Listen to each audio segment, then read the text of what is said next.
I bow to all the seekers of truth. I was very happy to learn that in Fremantle there are many seekers of truth.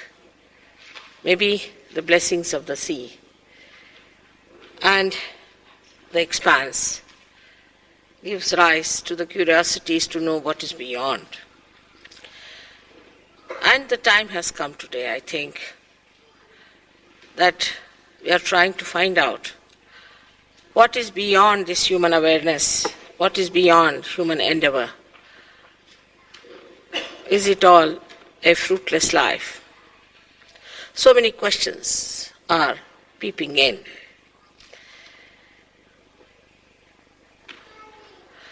That's why I call it a blossom time. Because there were never so many seekers in the world before as there are today.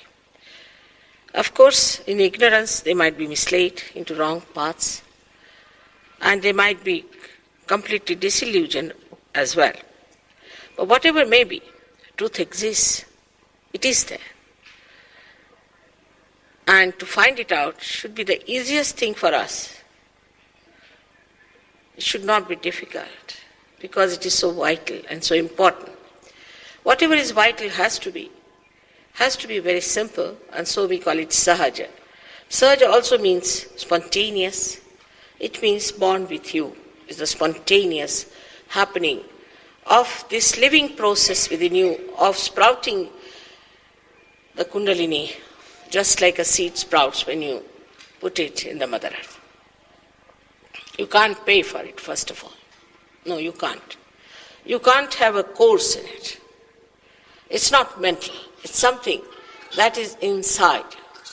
Anything that says that by paying you can purchase God or gurus, then know that they are not anywhere near divinity. They have nothing to do with God. Because God doesn't understand money at all. He can only understand love and genuineness within you. So now we come to this subtle system that exists within us. I hope you are listening to me. Can you hear me?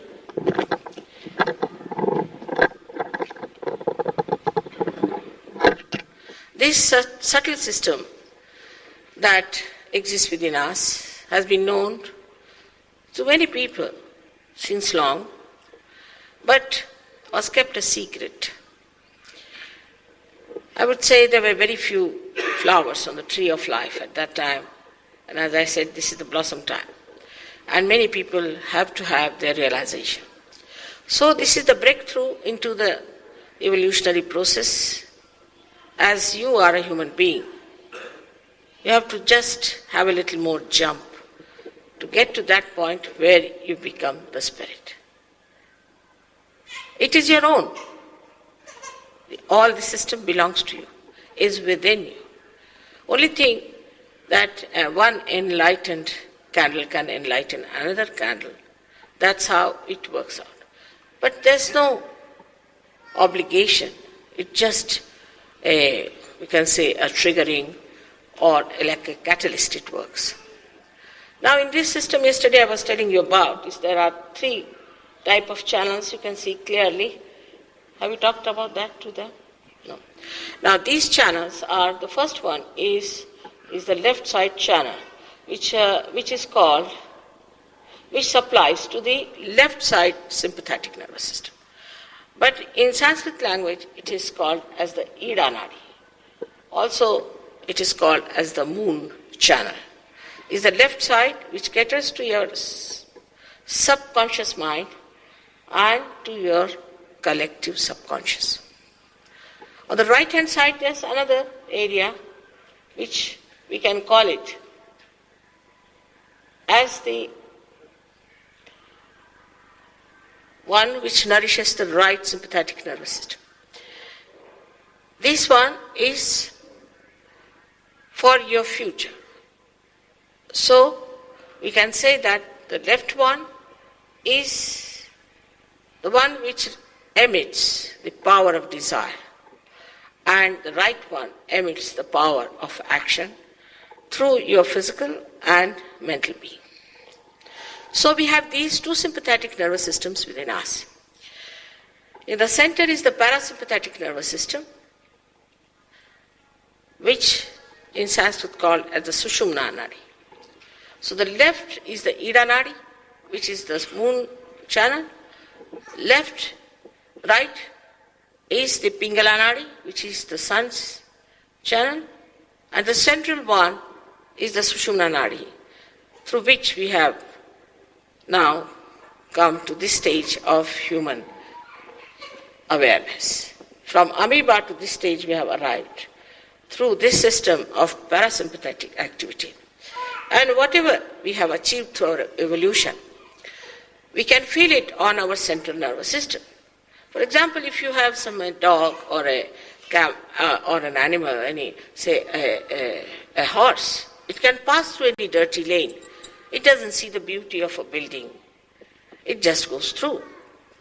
But it's only a human being can feel the filth and the dirt and also the beauty. So in our awareness, we have achieved a lot, but still there's something more we have to achieve, and that achievement is the absolute truth. So far, whatever truth we have is all relative.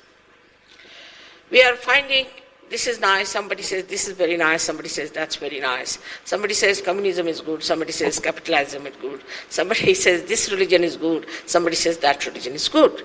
It's all relative terminology. There's nothing absolute about it. So whatever is absolute, we have to know on our central nervous system. That's what is called as Bodha in the Buddha religion and as Veda in the Vedas. Also, what the early Christians called themselves as Gnostic. Gna, the word Gna comes from the word Jna. Some people call it Jnana, some people call it Jnana. So the Gna, from the Gna means the one who has known on the central nervous system, not mentally, not reading something. It is something that you have to know on your central nervous system. And what do you have to know is the all-pervading power which is described by all the saints, prophets, and all the incarnations. You have to feel that subtle power which works out all that is living.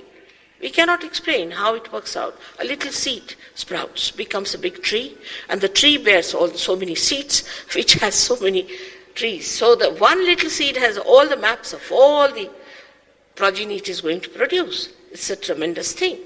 And this infinity, all that is built in one little seed, is like something is beyond our imagination, beyond our understanding.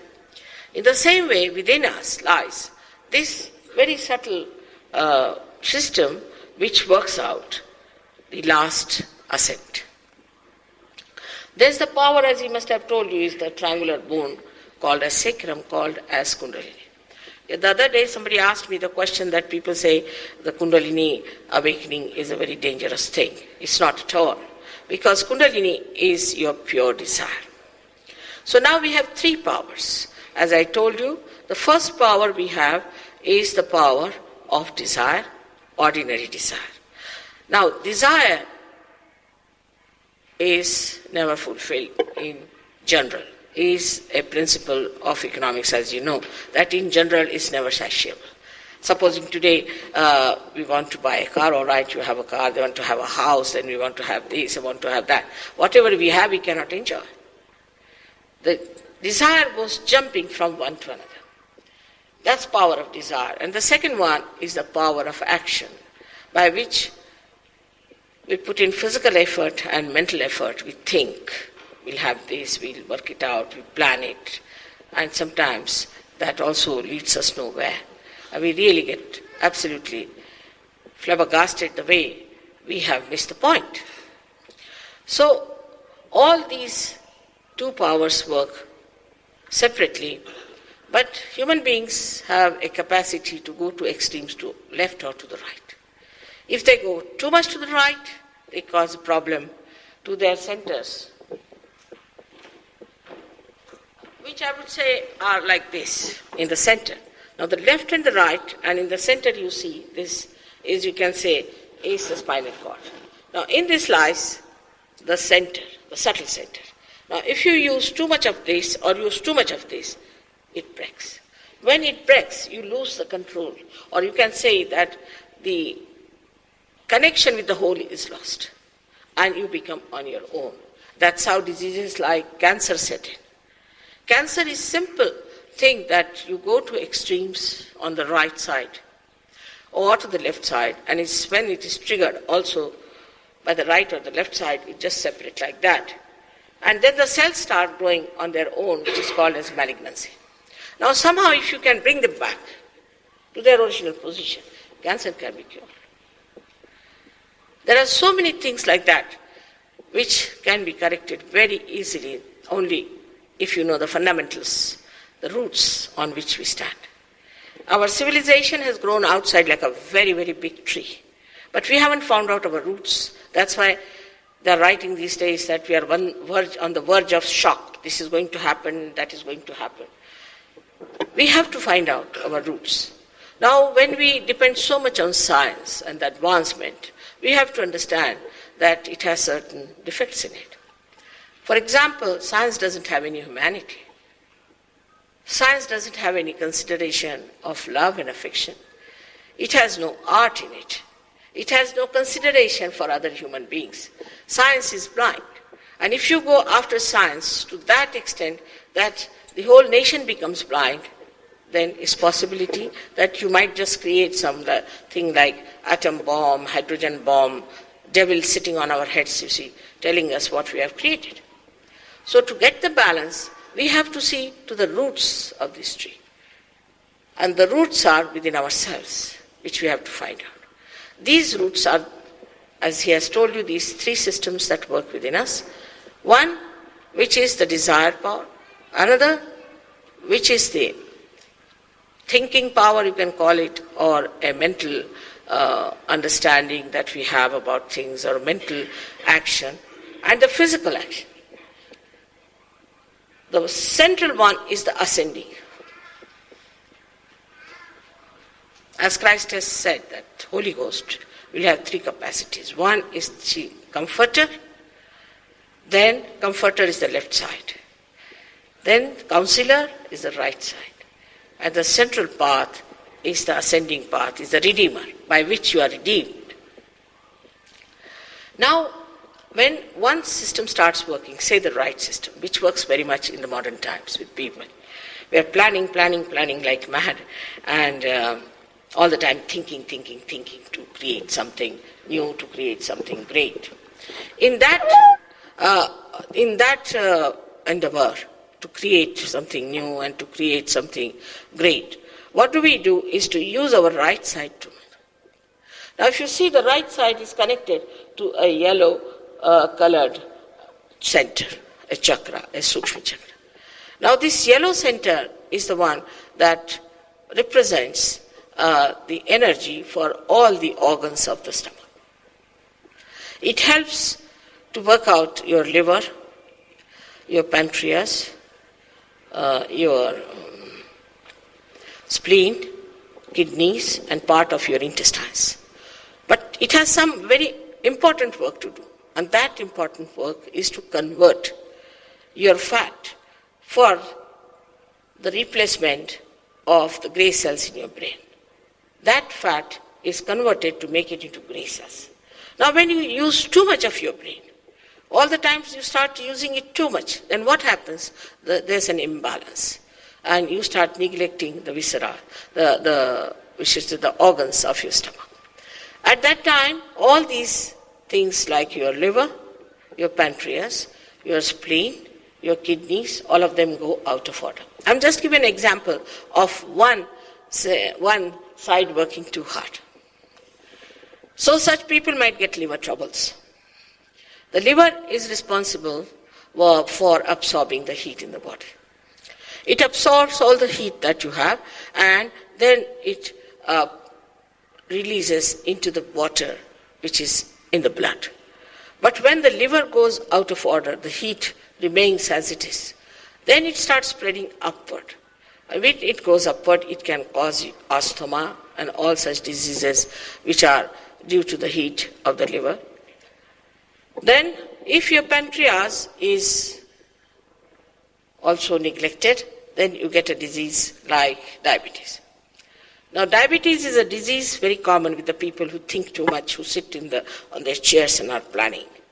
They get diabetes, not the villagers. Say in Indian village, they take sugar in such a way that the spoon has to stand at perpendicular. Then only they think it's tea, otherwise it's no tea. And they never get diabetes. They don't know what is diabetes is. It's only the people who are sitting on their chairs and thinking too much get diabetes. So, this neglect of the pancreas creates this problem. The third one is much more dangerous. Is the spleen. The life today is so hectic and so full of tensions. Early in the morning, first of all, you read the newspaper. Of course, the newspaper always gives the most horrid news in the first page, you see. So it's a sensation. But as soon as you read that newspaper, your spleen goes into contractions. Because the spleen has a job to create red blood corpuscles for the emergencies. And such an emergency is a reason so poor spleen doesn't know what to do. After that, you in a hurry, you just don't take your breakfast or may take it somehow, jump into your car and shouting at all the people who have jammed on the way. And then ultimately, if you reach your office somehow or other, a little late, then you had it. So all this spoils the rhythmic system of your spleen. It's the rhythmic system. It gives you the rhythm of life. And when it becomes unrhythmically active, then it goes crazy. Because our life is a little crazy and the poor spleen also becomes crazy with it. That craziness causes the vulnerability to a very serious disease called as blood cancer. It doesn't know when to produce more blood, when to reduce it, and it just behaves in such a crazy manner that a disease like blood cancer is caused. You'll be surprised, with Sahaja Yoga, with this Kundalini awakening, many people, at least I know about 10 or 12 people, have been cured of blood cancer who were certified to be dead within 1 year's time or minimum of 1 month also. They are all nicely kicking because it's about, I think, 6-7 years back they were cured of their disease and still living all right. So such diseases can be cured only by putting your Kundalini through those centers, nourishing them and bringing them back to normal and connecting them through the central path. It passes through the last center, as we call it, the limbic area. As you see, there is a limbic area. Beyond that, it crosses over the fontanelle bone area, which was a soft bone on your head, and that's how you get the actualization of your baptism. It's not just something artificial that I take the child and child is crying loudly and put some oil on that and say, now you're baptized. No, there has to be the cool breeze of the Holy Ghost coming out of your head. And such a person has to have the powers of a realized soul. And the powers of the realized souls are manifold. We can describe them in short, that first of all, once you get your realization, you know about yourself, about your centers. You know what's wrong with you. You know what's wrong with others, because there's another thing that happens to you, that you become collectively conscious. That means on your central nervous system, you can feel others on your fingertips. That's how you know what's wrong with them, what's wrong with you. If you know how to correct that part, you're all right. So health-wise, you become all right. Then mentally, we have seen many people who have been suffering from depressions and schizophrenia, and also many diseases. Even some cases of retardation of small children have been cured by Kundalini awakening. It's remarkable. Some people take more time, some people take very little time. It has worked out. It's fantastic the way it works out your corrections. It's like putting to the mains and you get all the energy flowing into you and you just get corrected. The third thing that happens to you, apart from collective consciousness, is that when the Kundalini crosses over this center of Agya, you become absolutely a person which has got a capacity, what we call, is of thoughtless awareness. That means you are absolutely aware. Now, if you want to think, you'll think, otherwise you won't think. You just don't get bothered about thinking. Just it's there. You see everything like a witness. You just see everything. Now say, for example, I see something beautiful like these flowers now. Somebody would say, oh, from where to get this? There's lots of thoughts. From where to get these flowers? How much should I pay for it? What should I do about it? Or else I just watch it. And when I just watch it, just witness, then what happens? The joy of that creation, of that creator just starts flowing from my head downward, cooling me down completely. There's no thought. It's like a lake which is absolutely rippleless. That's how the mind becomes. And all that is created around it reflects completely into it without any disturbance. Such a mind you develop, and that's what I call is the mind of a realized soul, which is so peaceful. Now we talk of peace, foundation of peace, and all that. I've seen the people now in the other life of mine, the one I lead as a wife of someone.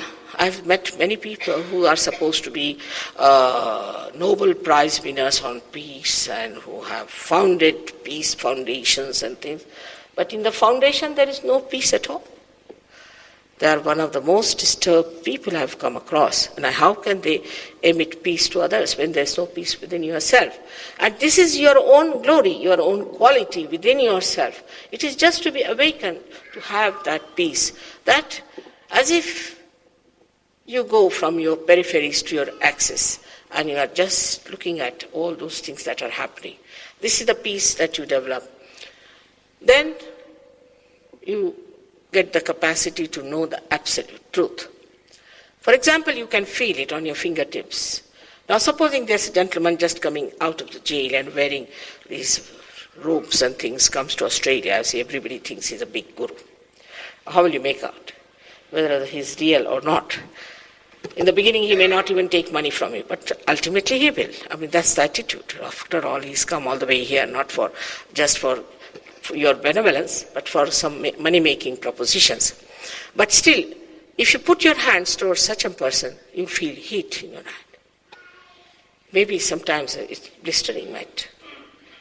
But if it's a real person, if it's a realized soul, whether dead or whether away from us, we can make it out whether that person is realized or not, if it's truthful or not. Even if you have 10 children and tie their eyes, if they are realized souls, you ask them, what's wrong with this gentleman? They'll show the same finger, all of them, meaning this is the center which is catching. So it's absolute truth, through that. And last of all, you become the joy. And joy doesn't have unhappiness and happiness. You just become joy. It cannot be described. It's to be experienced and enjoyed. As it is, when it passes through the center there in the green part, you see, we call it as void. This is a different void from what Zen talk about. But this void is where our valency is. We have 10 valencies. As you know, all matter has 8 valencies, animals have 9, and we have 10. These valencies get enlightened. So we get awakened in our own valencies, which is the innate religion within us. Such people don't commit any sins automatically. Like the saints never committed any sins, in the same way we do not, because we become so powerful. Now if you are following any religion, you are capable of committing any sin that you like. There's no bondage on you. But once this happens, you just don't do it. You just enjoy your virtues and virtues of others. It's such a beautiful life is ahead of us, which we call as the kingdom of God, where we have to enter into. These are the few things that happen, but the best that I have seen in England is that overnight people have given up drugs. Overnight. It's very surprising. Alcoholism. There was a doctor who was an alcoholic, and a very learned and a good doctor we took to alcoholism, and he was just about to finish. When he came to us, he got his realization. Now he's in charge of 7 hospitals, and he's reading paper about Sahaja Yoga in Helsinki and also in New York, and then he went to Boston. And now Sahaja Yoga is taking a very sort of a official form, because when I went to Russia, I was surprised at the Russian people, really very much surprised. Never expected even 10 people to come to my program, but there were 2,000 inside the hall and 2,000 sitting outside. And they were all sitting till I was speaking to others. When I came out, they were still there. And they said, "Mother, now what are we going to do?" I said, "All right. Tomorrow you all come here. In the morning time I'll be here." And all of them, the 2,000 inside and 2,000 inside, all of them were sitting there waiting for me to get their realization. And such beautiful people. And the reason may be that they're not conditioned like we are. We are free to think, all right, it's all right to think about politics and all that. There's nothing to think about politics. What is there to think about? Whatever is there is there. You can see that clearly. But the way they are, I think, because they don't talk of religion. They don't talk of God. There's no conditioning. They don't say we are chosen ones and that Jews are bad or Christians are bad or Hindus are bad and they are bad. Nothing. They don't know anything about it. They're like clean slates. And it's perfectly all right. I talked to them about God, Jesus Christ and everything. They didn't mind at all. They were very happy about it. They said, this is the knowledge we were waiting for. And now you'll be surprised that Russia has accepted us as an independent organization. We are the only people who have got this. There are 3 doctors in Delhi, those who have got MD in Sahaja for curing epilepsy, curing asthma and other psychosomatic diseases. Now there are 7 doctors in London who are now doing research in this. Of course, we have to now prove the existence of God, existence of this all-pervading power, existence of this power which is God's love. It exists. We should not be so desperate in life. Whatever we are seeking is just at hand. I'm so happy to be here with you all. Yesterday, I allowed them to ask some questions. They asked really very good questions, very relevant, and I think at least 90% got realization. I was very happy to see yesterday's crowd, and today I'm sure all of you are going to experience it. Your own being, your own glory, your own self, what Christ has said, that you are to be born again. It's not a certificate. It cannot be an organization. We have no organization as such. You cannot be a member of anything. You cannot pay for it. But it's just becoming. Becoming is the point. May God bless you all. I would like to have some questions from you. And then I hope we'll be able to do something about self-realization. All right.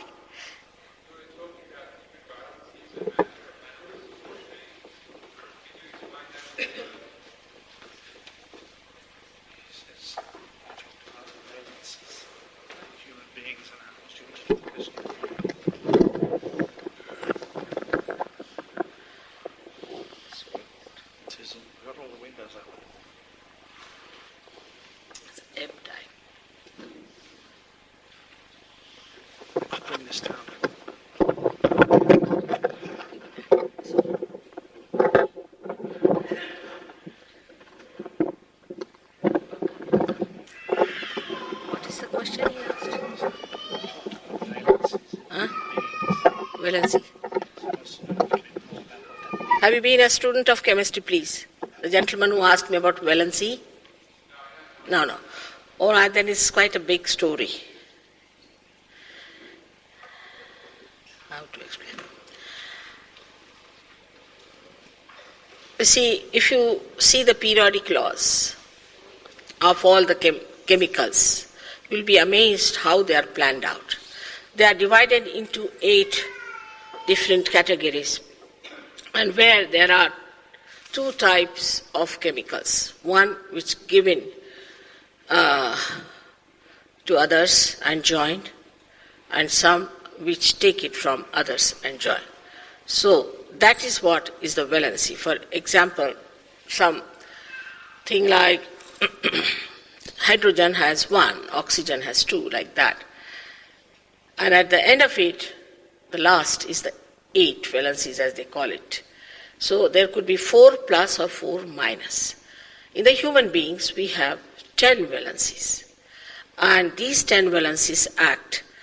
But carbon has 4 valencies. That's why carbon is very important for forming amino acids, because it can join on both the sides. It has 4. It can give 4 or take 4. It's a neutral sort of thing. And unless until you have carbon, you cannot form organic chemistry. And after that, you have to have nitrogen with it, so you form what you call amino acids. So it's not so important at this point to talk about these things. I just mentioned it that there are 10 valencies within us, meaning there are 10 dharmas, there are 10 religions within us. But if I say religion, you would jump, so I used the word valency. Is the dharma. Dharma means the one which you sustain. Like the quality of the light is to give light. In the same way, you have 10 qualities as human beings. These are the 10 commandments. You can say it's in every religion there are these 10 commandments.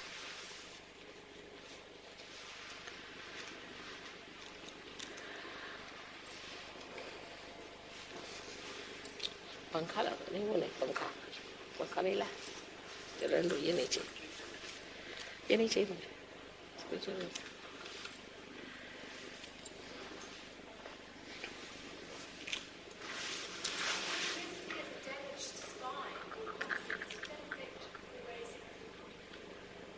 If you have a damaged spine or coccyx, does that affect the brain? It has some problem, but I see Kundalini is such a beautiful thing. She's your mother. She's your individual mother. And she has been like a tape recorder for you. She knows all about your problems. And she knows how to work it out. So though it is damaged, of course, in the beginning, a little difficult, but then Kundalini itself goes and works it out, and she builds it up, repairs it.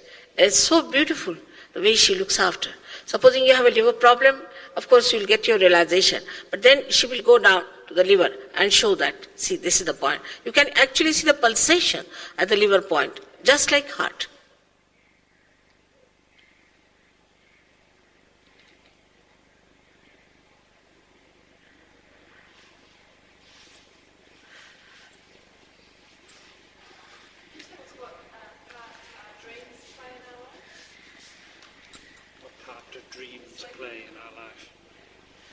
Dreams could be from 3-4 areas, from the collective subconscious, could be from the subconscious of the last lives, could be the subconscious of this life. It can be from different areas.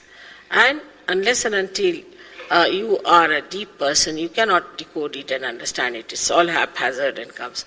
So it is a suggestion that comes to us through our subconscious area sometimes, but it can also come from the unconscious area. And when it comes from unconscious area, then it is very suggestive what is to be done. Jung has done a lot of work on that, and he's really reached quite a great explanation on this point of dreams. But better than dreams or anything else which is rather vague, and you have to go to a psychiatrist to find out, and maybe he might be also wrong. But here it is on your fingertips, you can feel everything. So what's the need to know through the dreams?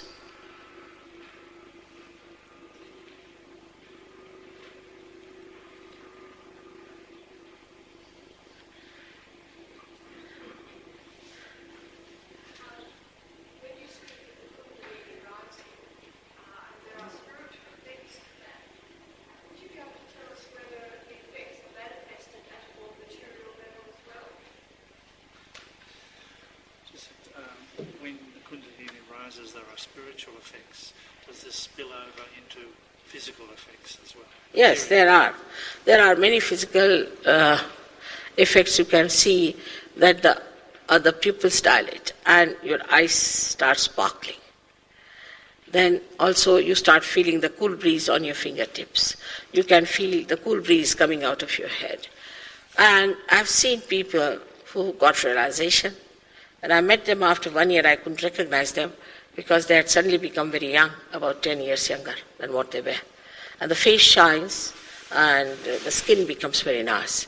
So also because health improves and the temperament improves, person becomes very sweet, kind, compassionate and dynamic. And sometimes you are amazed at yourself. And others are very much amazed too, the way you are changed.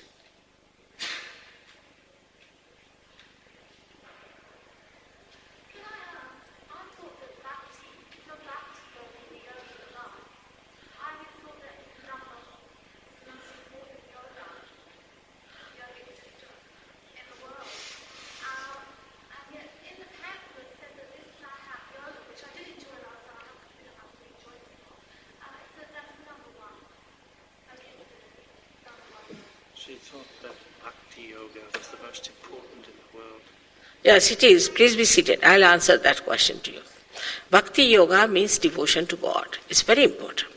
But if you see Gita, it was written by Shri Krishna, who was very intelligent and knew that human beings are little not up to the point. So, he tried to say things in a way where we have to read between the lines. For bhakti, he said that if you give me flowers and water, pushpam phalam toyam, and also fruits I'll accept. But when it comes to bhakti, he said it should be ananya. There's a very important word, ananya, means when there is not the other. That means when you become one with me. That means when you are realized soul. That's what is the bhakti. Bhakti without the connection is like telephoning God without the connection. It's as simple as that.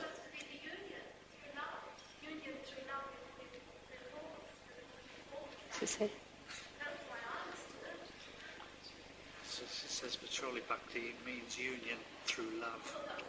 No, but you see, the love that is true love, what we say is imagination without connection. It's just imagination. It's not the truth. Unless and until you have got your realization, your bhakti is just imagination.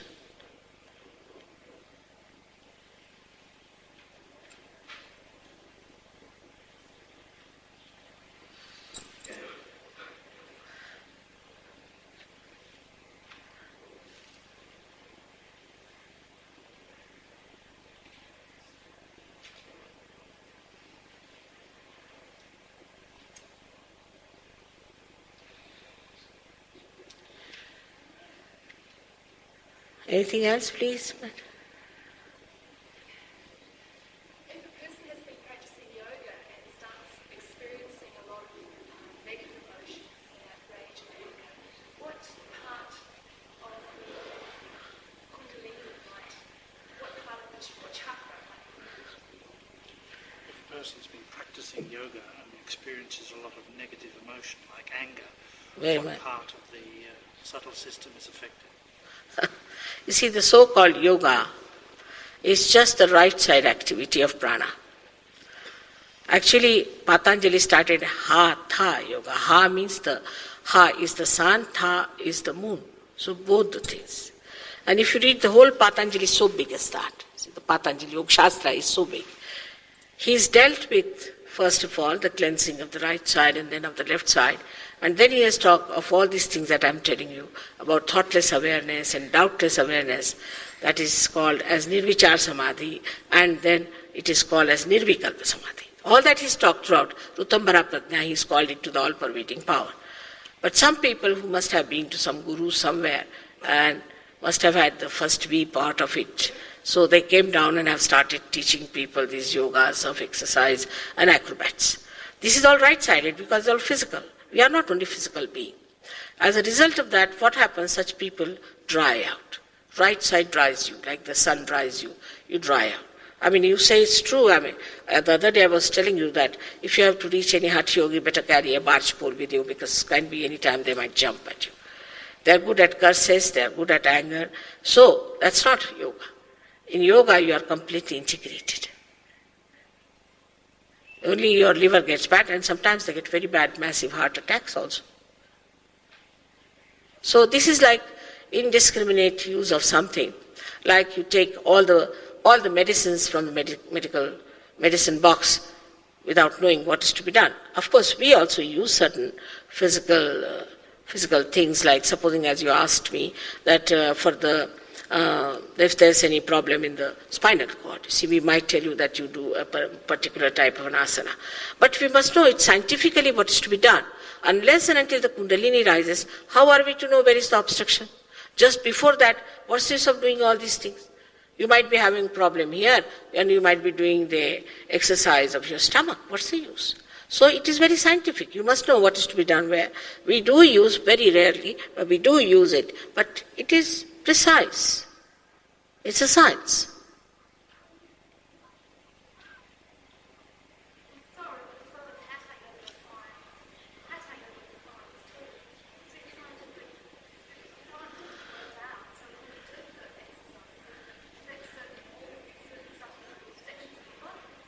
what she's talking about. She says Hatha Yoga is a science too. No, it is if you know the whole of it, not halfway. You see, a half-baked doctor is more dangerous than an ordinary person, and that's what they are. So, madam, if you care for your benevolence, you have some patience and take your realization, then you'll understand how wrong it is. All right? Just certifying like that is not proper. You must first go into it and find out what is what. And then you can say something about something very definitely. It's a science, no doubt. But how many are equipped? They haven't even read the whole of Patanjali. None of them. It's a business. It's best is go jogging instead. Don't have to pay at least. That's also sometimes not good, too much of it. You have to be in moderation in everything.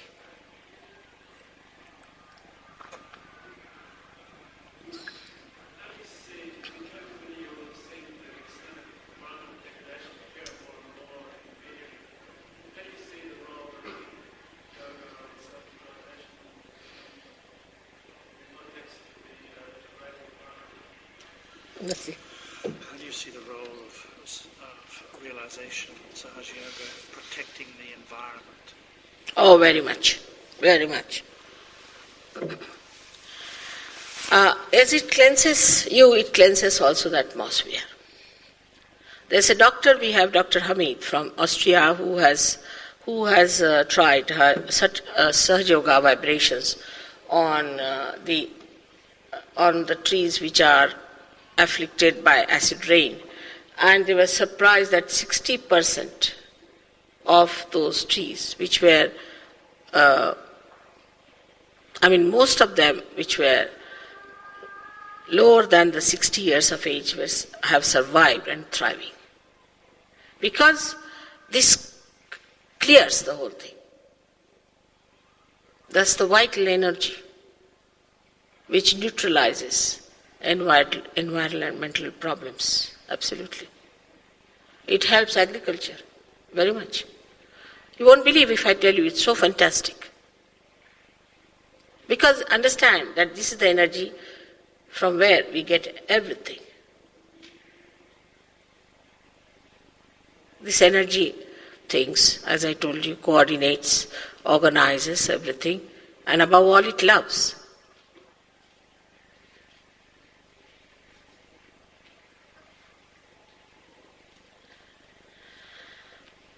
It solves all the problems. I think human problems will be solved on 3 levels, I should say. First of all, that human beings get transformed.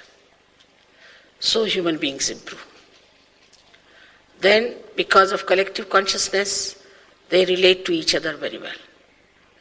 We are traveling like criminals with our passports all over, you see, while this world is made one by God.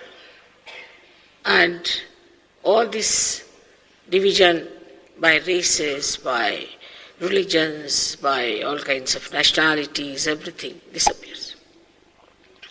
Second level is, and the third level, the atmosphere. The whole atmosphere improves, the society improves, the political atmosphere will improve. Is also the natural atmosphere will improve because we become so sensible and wise and we don't go to extremes of producing plastics. We get satisfied. There's no need to produce so much of plastics. But it is so because, say about when I was young, we didn't need so many tumblers in the house. But somehow now we want to have disposal ones. So once you start with disposal ones, there's no end to it. And you can dispose them ultimately. That's what they are. One good tumbler could be cleaned out for one person and can be used for various things. But now we have so many things, and then another modern problem is of creating new fashions every day. So you go to any house and you find piles and piles of clothes from 19 such and such to 19 such and such. And every year they're changing. So all these nonsensical ideas go, and you really become such a wise person. You know what to use, how much to use, how to have a balance in life. We lead a very imbalanced life in modern times. and we are playing into the hands of entrepreneur. Then we play into the hands of the people who produce these things like seeds, which are they cannot be reproduced, and these seeds are specially made as hybrid they are. But if you have even ordinary seeds vibrated, they give much more yield than the non-hybrid. Even the animals, we try to do all kinds of things with them. And I must say that the animals like this are real bizarre, horrible people. They don't understand anything. They can walk on the street, get killed, or they have no brains. And if you take milk from such animals, we also become little pulpy there. We have experimented in India that animals who have been hybrid type are something schizophrenic of that kind, while animals which are natural understand. Even the chickens, they have found out the same thing. So all this hybrid feeding our body can create a lot of problems for us in our brains. So though we are more worried about the environment, but within ourselves we are creating lots of problems already. To get to natural food is impossible because as it is, you see, the natural seeds and the natural things are not capable of reproduction. But if you give them vibrations, they produce much more. That's how you solve those problems. But first we must believe in ourselves that we can do all that. If we can go onto the moon, why can't we go to our spirit? Excuse me, Mother. Can you send absent vibrations to somebody, give them self-realization without them being in front of you? Yeah? Yes. Okay. You see, it's like the subtlest of the ether, supposing. Subtlest of the ether. Now, through the ether, you can see anything you see. If you put on the television, you can see anything that's from India or from England. In the same way, it's a subtle thing. But this ether is something so wonderful that it not only that it transmits your ideas, not only, but it acts. Like you can see that a television, you supposing use a television. Now you just see the image, but the image does not come out and act on you. But here, this goes and acts. That's why they say that Kali Yuga is over. The worst times of Kali Yuga means the bad days are over now. Kruta Yuga has started when this all-pervading power is working it out.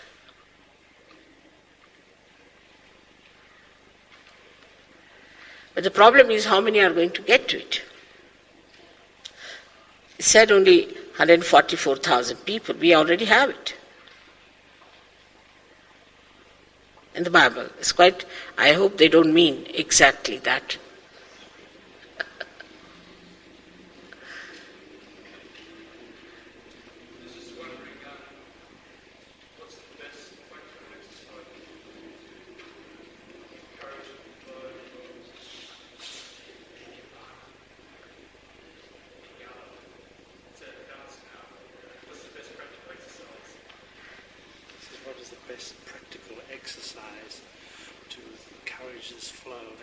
That's like a real seeker. That's what we are going to do now. That's like a real seeker. That's the best question I was waiting for. All right? So we are all ready for it, isn't it? Can you put it up, please, for me? I'm sorry you have to take out your shoes to touch the Mother Earth. Those she's found.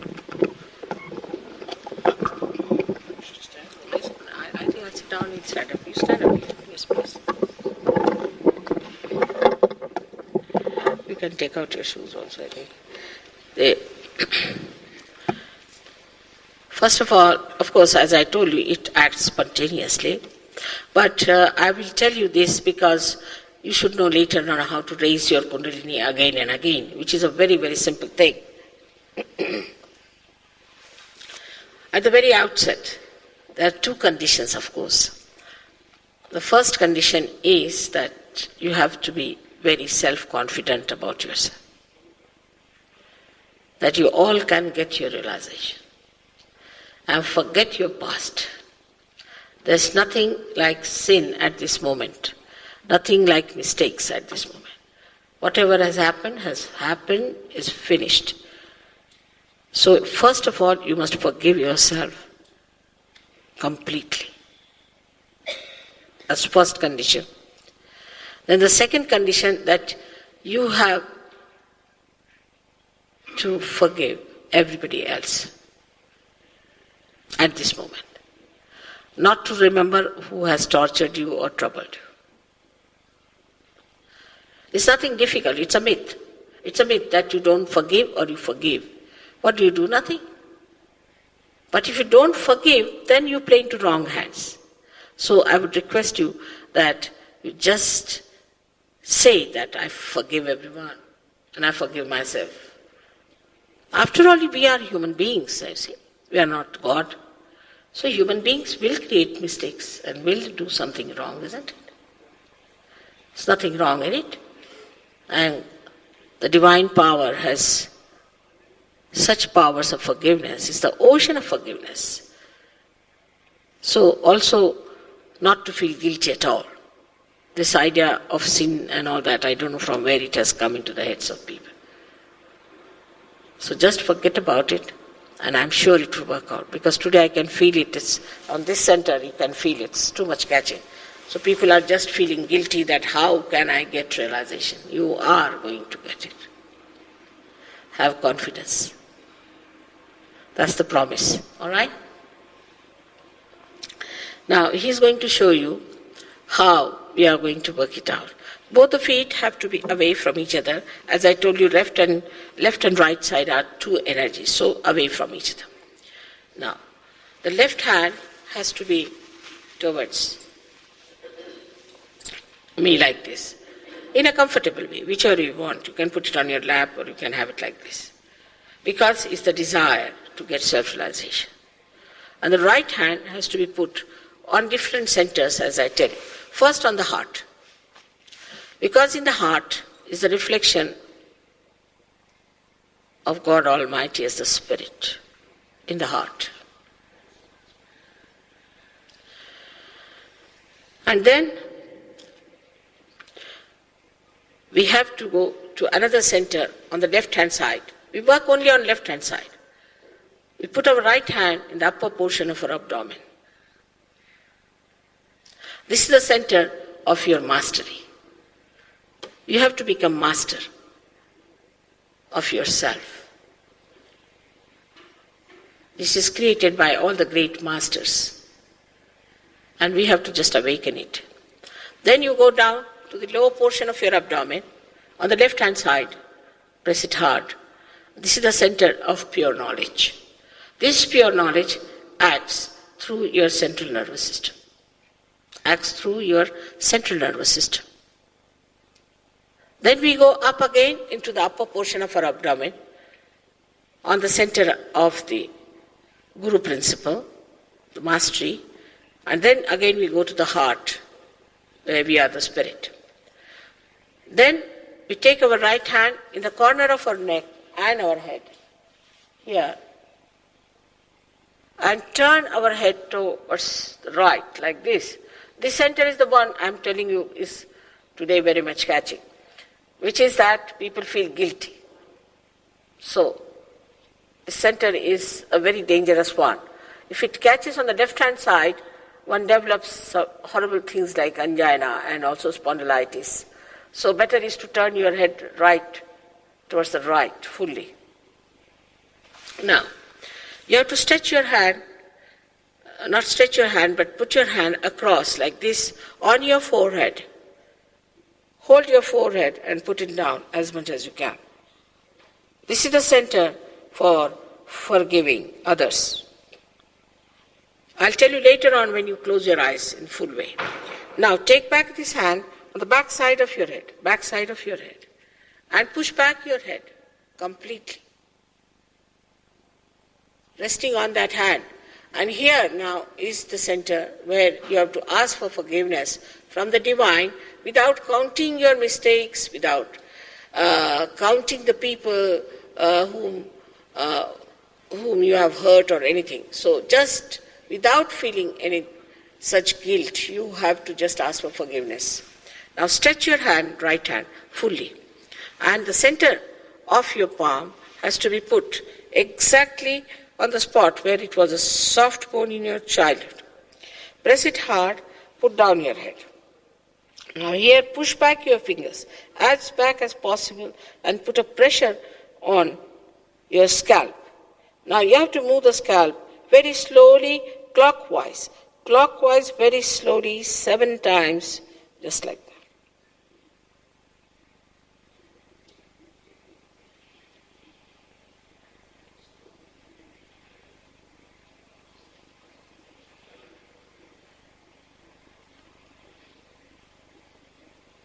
Done. That's all we have to do. But now please take out your spectacles and close your eyes until I tell you don't open your eyes. It might help your eyesight also. Everyone should do it and you will see the results will be good. So now we close our eyes. Put both the feet apart. Don't worry about your thoughts. Let them come. They'll all disappear after some time. Put your left hand towards me.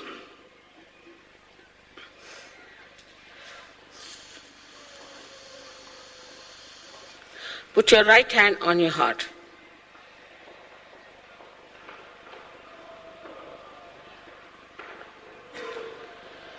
Now, here lies the spirit. So, like a computer, you have to ask me a question. Mother, am I the spirit? Ask the question in your heart 3 times, please. Mother, am I the spirit? Ask this question.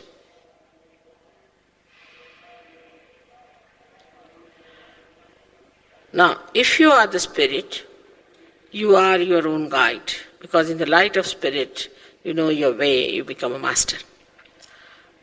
So now, take down your right hand on the left hand side of your abdomen, the upper part. Press it hard. Here, you ask another question to me.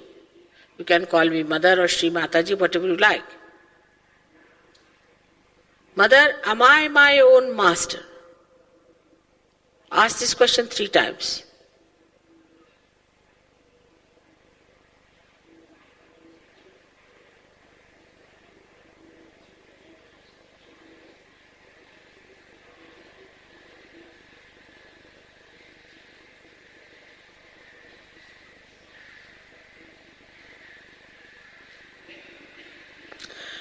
Now, take down your hand on the left hand side of your abdomen in the lower region and press it hard. Here I have to say that I respect your freedom as you have to have the ultimate freedom. I cannot force on you the pure knowledge. So please ask 6 times in your heart, Mother, please give me pure knowledge. Now, it is 6 times because this center has got 6 petals.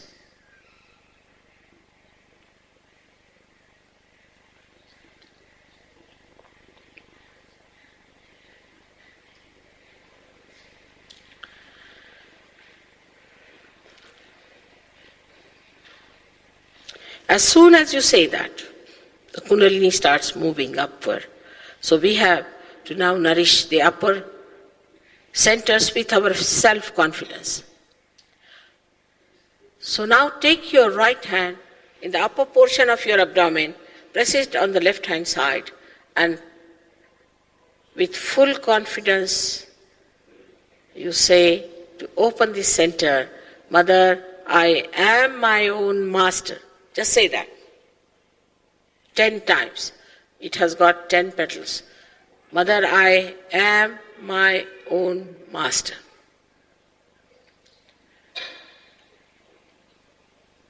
The greatest truth about you is that you are the spirit. You are not this body, you are not this mind, you are not these emotions, you are not this ego, but you are pure spirit. So now, raise your right hand on your heart, press it and say it with full confidence. The greatest truth about yourself, 12 times, Mother, I am the Spirit.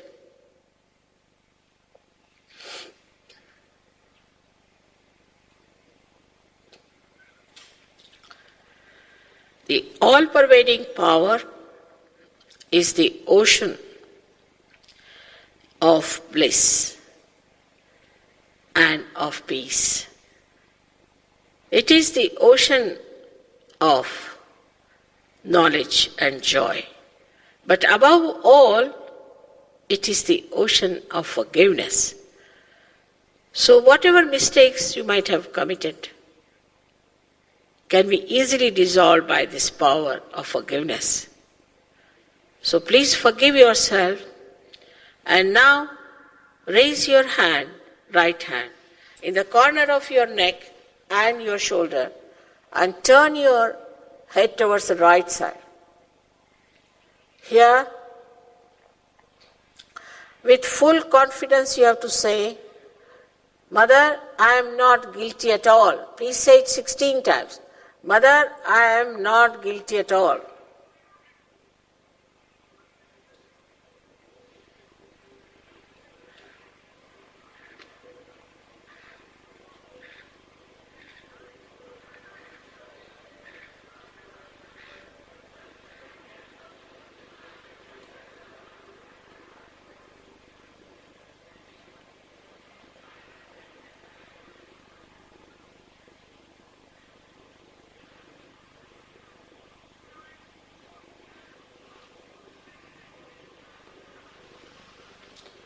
Now it is a myth whether you forgive others or you don't forgive. But if you don't forgive, you play into the wrong hands. So now raise your hand to your forehead across and put on your forehead on that hand. Bend it down as much as you can. Here you have to say, without thinking about it, Mother, I forgive everyone. Please don't count people whom you have to forgive, but just say, Mother, I forgive everyone. Just say, it's not difficult, it's just a myth.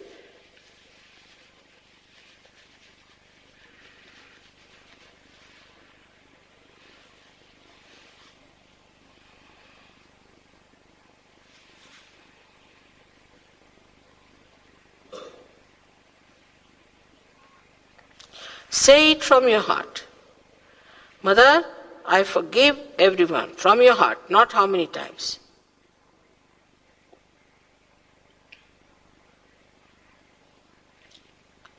Now, take back this right hand on the back side of your head and push back your head. Push back your head on that hand as far as possible. Now here you have to say,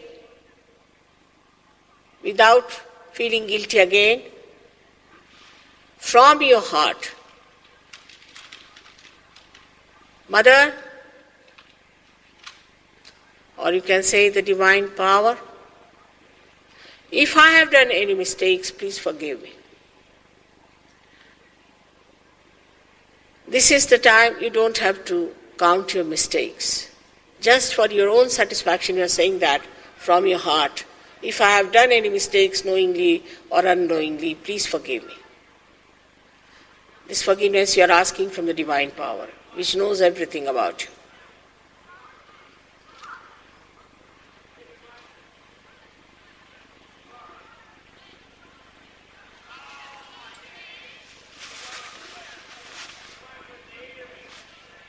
Now, spread your hand fully and the palm, stretch it. And put the center of your palm on top of the fontanelle bone area, which was a soft bone in your childhood. Now press it hard and push back your fingers. Now move it 7 times. By putting down your head, you'll do it better. Clockwise. Here again, I cannot trespass your freedom. I cannot force self-realization on you. You have to ask for it. So 7 times please say, Mother, give me my self-realization.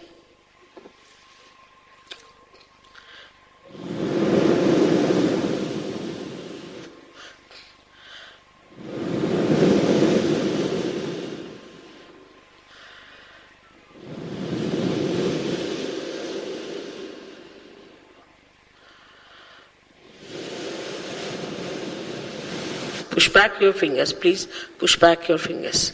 Please push them back.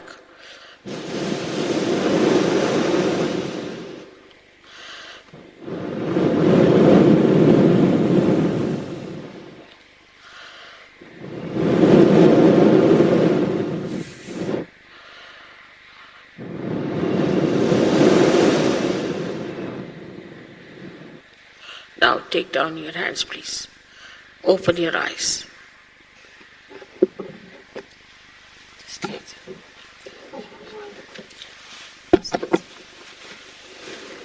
Both hands like this.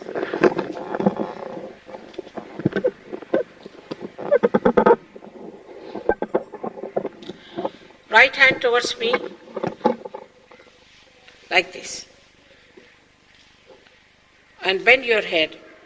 And with the left hand, see if there's a cool breeze coming out of your fontanelle bone area.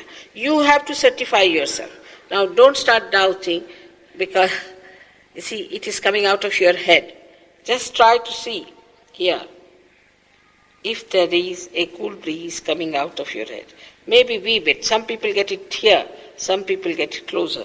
So, but it should not be touching the head, it should be above the head. Just try to see if there's a cool breeze emitting out of your heads. Now, please put your left hand towards me. Again bend your head. And see for yourself to be seen. Just see if there's a cool breeze coming out of your head.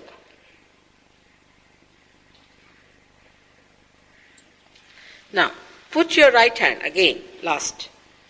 And again see, put your left hand, bend your head. Please see clearly if there's a cool breeze coming out of your head. Could be very far away, could be closer. Could be hot, doesn't matter. The heat has to come out. Doesn't matter if there's heat. Now, you have to put up both your hands in the air like that. And ask a question, push back your head and ask a question. Mother, is this the cool breeze of the Holy Ghost? Mother, is this the all-pervading power of God's love? Ask this question twice. Ask this question.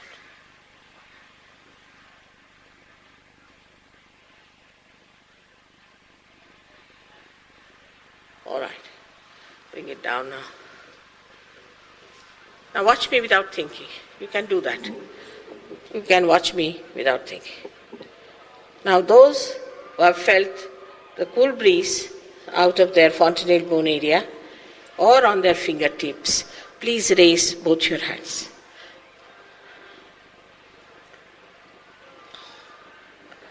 It's all right, don't you worry, we'll see you, all right? That's like free mental. May God bless you. Now you felt it. It's beyond mind. So now when you go home, you are not to discuss it, talk about it. It cannot be discussed. But you have to grow, and we have a center where you can come. Just you have to spare some time by which you will grow, and they will tell you all about it. In one lecture, you can understand, such a big knowledge cannot be explained. But if you come, they will tell you all about it, and you are going to enjoy yourself, enjoy them, and enjoy the whole life. That's what is the aim of God's creation, that He wants you to enter into His kingdom and enjoy yourself and not to suffer. All right, so may God bless you. I would like to shake hands with people, and those who haven't got it can come this side and work it out on them.